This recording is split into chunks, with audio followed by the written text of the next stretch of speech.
yun eh. Nahanap ba ako? Ano gagawin mo? Sabi mo sa kanya, ayan na. Matulog ka na sa bahay nyo. Panalo ni Roger, di ba? Oh, yabang eh. Hi, sir. Ingat ka, ha? Pinagkipag ka. Congrats sa'yo. Ang galing ko. Susuportahan nga dapat kita eh. Pwede mo umati pa, sino ba yung garapalay? Ay, hindi ko po kilala eh.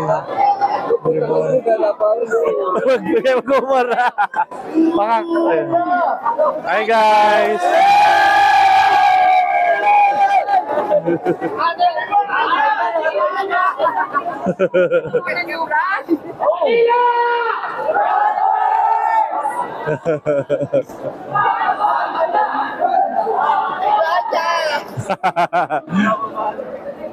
Ayos ah.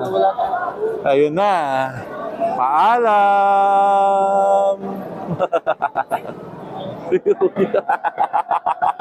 Sabi ko nga kay Ate Elsie, Ate Elsie, talikod mo na yung dalawa.